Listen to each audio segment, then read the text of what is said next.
இந்த வீடியோவில் நம்ம எதை பற்றி பார்க்க போகிறோம்னா, பொங்கல் பரிசு தொகையாக ரூபாய் 2000 வழங்கப்பட இருப்பதாக புதிய தகவல் ஒன்று வெளியாகியுள்ளது. அது என்ன என்பதை பற்றி தான் இந்த வீடியோவில் நம்ம டீட்டெயிலாக பார்க்க போகிறோம்.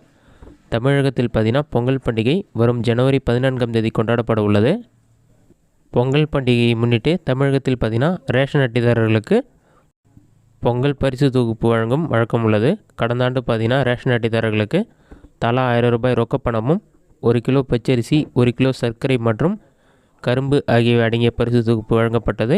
இந்த ஆண்டு பொங்கல் பரிசு தொகுப்பை வழங்கும்போது அரசுக்கு கூடுதல் நிதி சுமை ஏற்பட்டுள்ளது. இதனால் 1000 ரூபாய் ரொக்கம் வழங்காமல் அரிசி, சர்க்கரை, வெல்லம், கரும்பு மற்றும் வழங்கலாம் என்று அரசு தரப்பில் ஆலோசனை நடந்தது.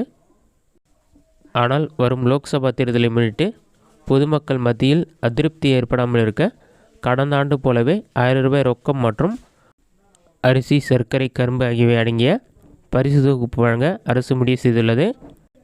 இந்த முடிவு ரேஷன் அட்டைதாரர்கள் மத்தியில் மகிழ்ச்சியை ஏற்படுத்தியுள்ளது.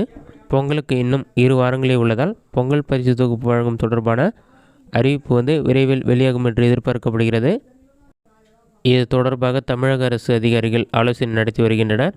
அரசுக்கு கூடுதல் நிதி சுமை ஏற்பட்டுள்ளதால் பரிசு தொகையை உயர்த்த முடியுமா என்பது குறித்து ஆலோசிக்கப்படுகிறது. குறிப்பாக பார்த்தீங்கன்னா கடந்த ஆண்டு 1000 ரூபாய் ரொக்கப்பணம் வழங்கப்பட்ட நிலையில் இந்த ஆண்டு 2000 ரூபாய் உயர்த்தி கொடுக்க முடியுமா என்று பரிசீலிக்கப்பட்டு வருகிறது.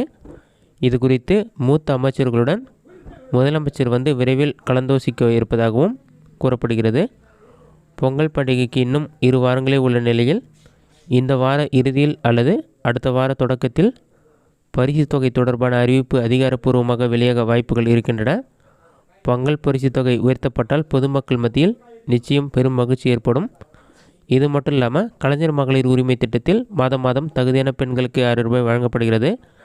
இந்த பணம் ஜனவரி 10ஆம் தேதியிலிருந்து 13ஆம் தேதிக்குள் தகுதியானவர்கள் வங்கிக் கணக்கில் 1000 ரூபாய் செலுத்தப்பட இருப்பதாகவும் கூறப்படுகிறது. மகளிர் உரிமை தொகை பெற தகுதி இருந்தும் விண்ணப்பம் நிராகரிக்கப்பட்டு மேல்முறையீடு செய்த பெண்களுக்கும் இந்த மாதம் கூடுதலாக அவர்கள் வங்கிக் கணக்கில் 1000 ரூபாய் செலுத்தப்பட இருப்பதாகவும் கூறப்படுகிறது. இதுதான் தற்போது வெளியான முக்கிய தகவல். இந்த வீடியோ உங்களுக்கு யூஸ்ஃபுல்லாக நினைக்கிறேன். இந்த வீடியோ பிடிச்சிருந்தால் லைக் பண்ணுங்கள். வேறு ஏஜென்ட் அவுட் கமெண்ட் பாக்ஸில் கமெண்ட் பண்ணுங்கள்.